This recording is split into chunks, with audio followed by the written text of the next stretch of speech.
so now we are going to look at what are the key features of this transformed graph. Okay, my maximum value, where is it? Not quite. What's the highest point? No. 2, yes, 2. For my transformed graph, the highest y value is at the point 2. What is my lowest value? -4, good. Domain. All reals. X or theta, doesn't really matter which one you use. Okay, range.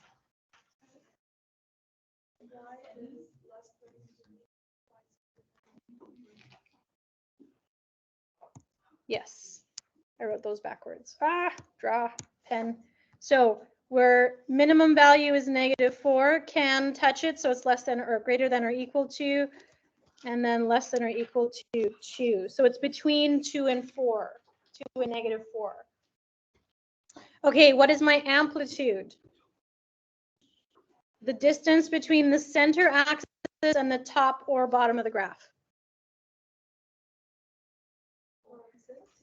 It's a 3. Okay, look. Your amplitude essentially is your A value.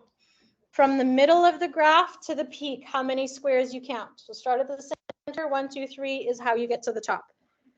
Okay, what is the period? We did it up here, right?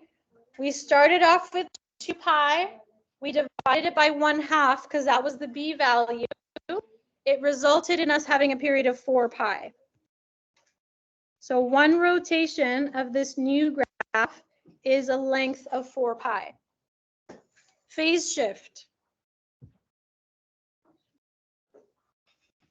Did we move left or right? Right. Pi by 2. Vertical displacement. Down -1. Okay. X and y intercepts. Let's deal with those later. Are we happy with this? Okay. Let's do a cosine one.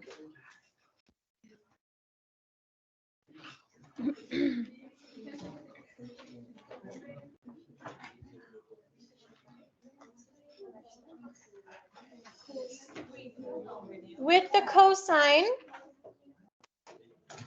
I'm going to do some things a little bit backwards than how I did it in the first one, because I'm just going to fill in the bottom section first. Here are all my key points. -2, 1/2, minus pi by 2, plus 2. Okay. Max and min, I can't really tell yet. The domain I can. X is all reals. Range will depend on max and min, so let's do that one later. What's my amplitude? Try again. 2, not -2. Amplitude is the distance between middle and peak. It is not negative or positive, it's just a number. Okay, to find the period, 2 pi divided by 1/2, the B value. This is the same as before as our last example, so I know that this is going to be 4 pi. Phase shift, which way are we going? Right, pi by 2. Displacement, up 2. Okay, we're going to need to do some sketching to fill in the rest of the stuff, so let's get to it. Okay, I'm going to, because I'm going up, I know that my graph will be slightly above the x-axis, so I'm going to put the x-axis a little bit lower than normal because I know I have to move it up, okay? I have to think about these things when I'm graphing. Where do I put the x and y coordinates? Okay.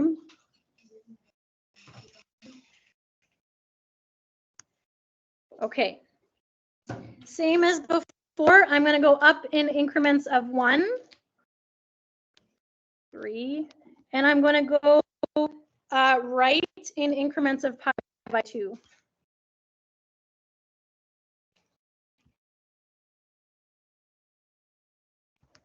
and dot, dot, dot. I'm not going to fill in the rest because I think we understand the gist of it now. Okay, before I do the transform graph, I'm going to draw the base function. Okay, so base function for cosine starts at 1, center -1, center +1. So it looks like a bowl, like that. Okay, so that is the base cosine theta function. And then I go through ERT, expansions first. I have a vertical expansion by 2, so let's do that. My top now is 2, my bottom is -2. I'm still crossing over at the same points though. Okay. Then I have a horizontal expansion by 1/2, or sorry, by 2. So my period now is 4 pi. So let's see. This is 3 pi. This is 4 pi. So now I'm beginning at 0.2 and ending at 4 pi 2. My middle now is 2 pi. And I use pi and 3 pi as my center points. All right, so I've just made it taller by 2 and made it longer by 2. Lastly, I do my shifts. Oh, sorry, E done, R. I have a negative. The negative is in front of the 2 out front. So over which axis am I flipping it? X axis. So it's upside down now. Okay. So my green line is now upside down. So the top now is here and the bottoms now are here and here.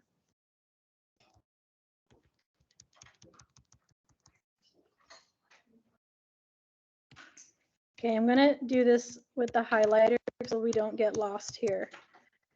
Okay, so I have made it taller, I have made it longer, and now I have flipped it upside down. So I have done my E's, I've done my R's, now I go to T, my translation. I need to move right pi by 2 and up 2. So I'm going to track my starting point here. Over pi by 2, up 2. Right? Up 2 over pi by 2. Where's my next key point? Here.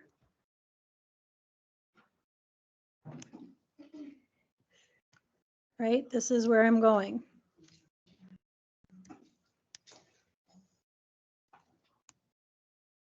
And now finally, I'm going to use a different color. Let's use, I don't know, what have I not used? Let's use a rainbow pen. Okay, if I use the rainbow pen,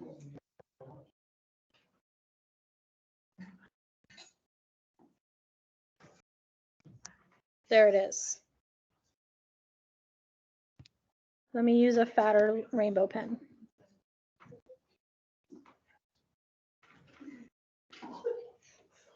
Okay, there's my final product. What happened? You don't like the rainbow? It's so cute.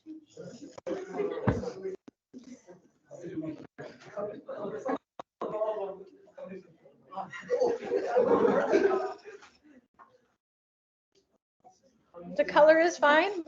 You're okay with it? Oh, color's not the problem. What's the problem?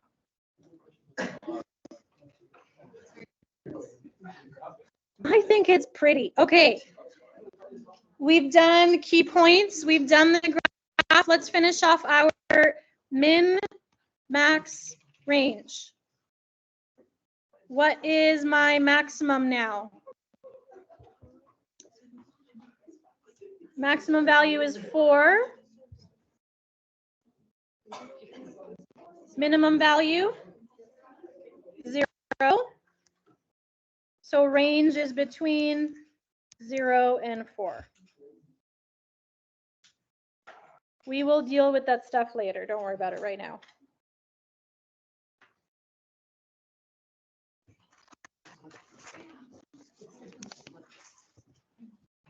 Are we comfortable? Not yet?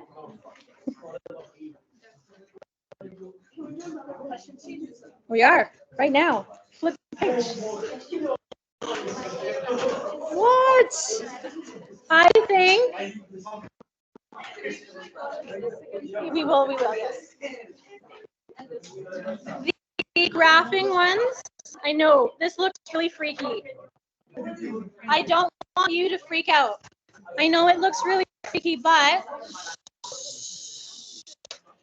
the graphing questions where they give you the picture are generally a lot easier because all you're doing is observation stuff. Okay, so the first example I'm going to do is I'm going to show you how to write a sine function, and then we're going to erase everything and we're going to write a cosine function for the same picture. Because sine and cosine are both graphs. They're both waves. They wave on and on and on forever. So what I'm going to do first is I'm going to squint a little bit and find where are my x and y axis. Here's the x-axis. Here is the y-axis. Okay. Actually, let's start with cosine. I think cosine will be easier.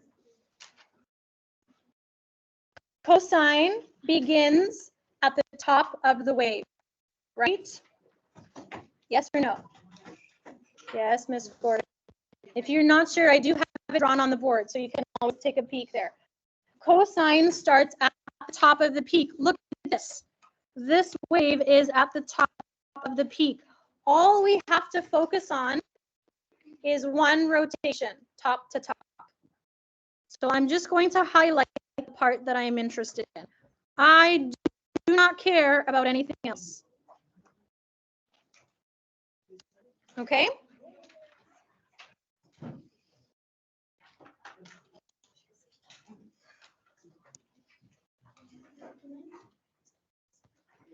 The amplitude is max minus min divided by 2.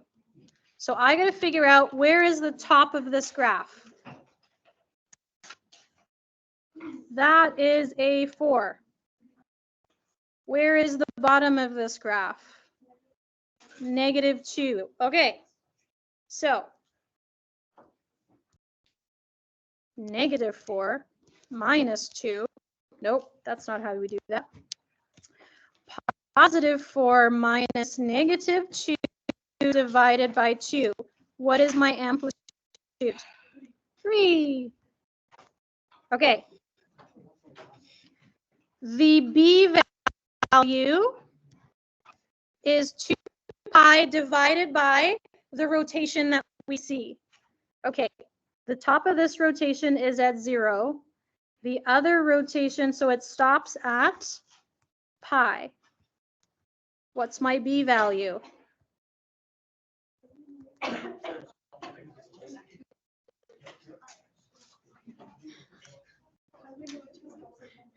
I just showed you. Look at the screen. We are measuring top to top. Where does the top happen? At pi. Right? Because our B value is the original period divided by the new period. So peak to peak.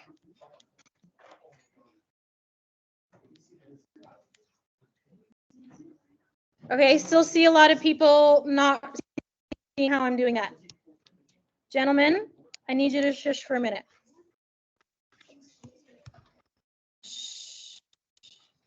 The top of the wave that occurs here is happening at the value 0. The top of the peak here is happening at the value pi. What is the distance between pi and 0? Pi. So the new period is pi, which means my B value is just the number 2. Okay, so the way that you measure the length of the wave is peak to peak. Okay. Do I have a horizontal shift? No. So my H value, 0. Do I have a vertical shift? Yes. Okay. To find my vertical shift, I have to take the average of the max and min. Max plus min divided by 2. We said our max was at 4. Our min is -2. So my vertical shift is what? 1. Okay. We have all of our numbers. A, B, H, K. Done. So my cosine equation, we did cosine first. Let's go down here. Cosine is, A was 3, cosine square bracket. B is 2, no shift, plus 1. Oh, sorry, A is 3. My bad.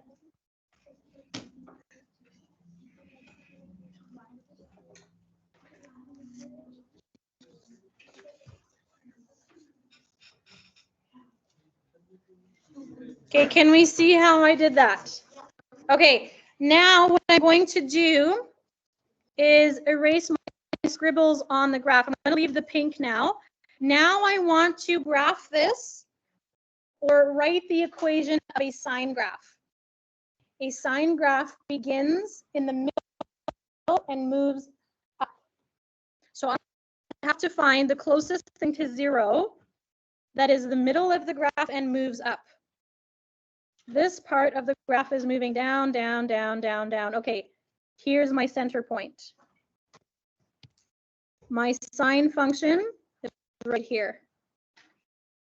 Middle, down, up, middle. Okay, so again, I'm only concerned about just the sine function. One rotation of the sine function.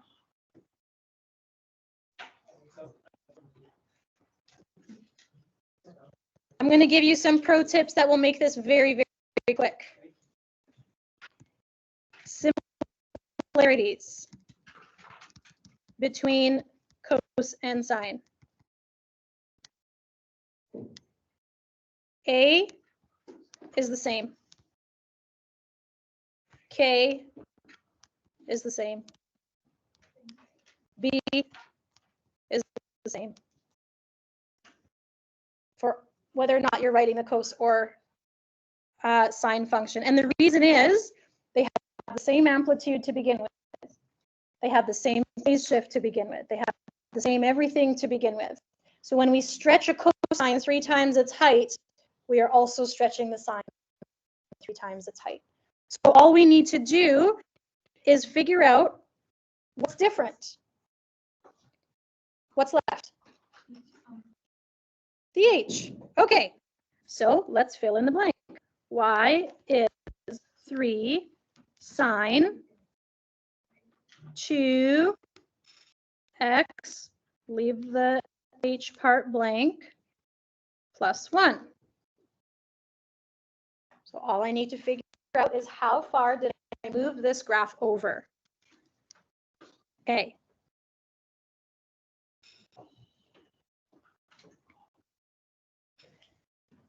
This is where your observation skills come in handy. How many squares do I have until pi?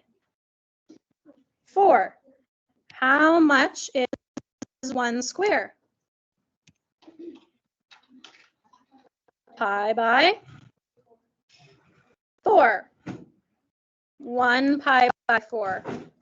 2 pi by 4. 3 pi by 4. Oh, I mistake. 2 pi, 3 pi. Yes, no, that's right. 4 pi by 4. Why 4? Again, okay. This is the distance between 0 and pi. there are 4 pieces between 0 and pi. 1, 2, 3, 4. That means each piece is worth pi by 4. Do you see that? Yes. Okay, so where is my phase shift?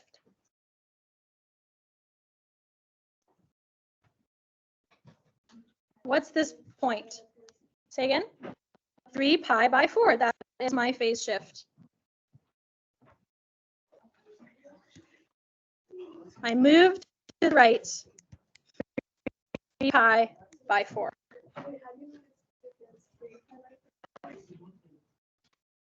How many squares am I moving over? Where's the beginning of my sine graph? 3 pi's or three squares, and each square is worth pi by 4. So when you get a graphing picture, 99% of it is observational. You have to observe how much is 1 square. Where does my graph begin doing the sine wave function? Right? Where is my max? Where is my min? If you can observe these key features, writing the equation becomes quite simple. Okay? we're done today. This is it. Your last lesson, hold on. Your last lesson will be on Thursday or whenever I see you. Your job is to do homework until then, every day, trig homework. This is not simple math, but once you get the hang of it, it becomes simple. But you need to get used to the language, okay?